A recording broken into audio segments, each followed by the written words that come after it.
মহাশিবরাত্রিতে এই পৃথিবীর সবচেয়ে আশ্চর্যজনক জিনিসটি আপনার বাড়িতে নিয়ে আসুন।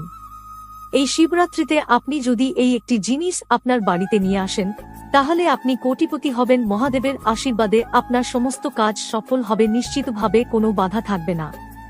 এই শিবরাত্রিতে আপনাদের বাড়িতে কি কি আনতে হবে? মানুষ জানে যে শিবরাত্রি অর্থাৎ শিবের রাতের হিন্দু ধর্মে অনেক গুরুত্ব রয়েছে। এই দিনে সমস্ত নক্ষত্র এবং সমস্ত দেবতারা মহাদেবের পূজা করেন, তার স্তবগান করেন, তার পূজা করেন এবং গ্রহণ করেন আশীর্বাদ। এবং যদি আপনিও শিব পূজা করেন, আপনি যদি ভগবানের আশীর্বাদ পেতে চান, তাহলে শিবরাত্রির দিন বাড়িতে শিব পরিবারের একটি ছবি আনুন। এমন একটি ছবি আনুন যাতে শিব, পার্বতী, গণেশ এবং কার্তিক থাকে একসাথে। তারপর আচার অনুসারে এই ছবিটি পুজো করুন এবং এটি আপনার পুজো বাড়িতে স্থাপন করুন। শুধু এটি করুন, এই মুহূর্ত থেকে আপনার ঘরে সুখ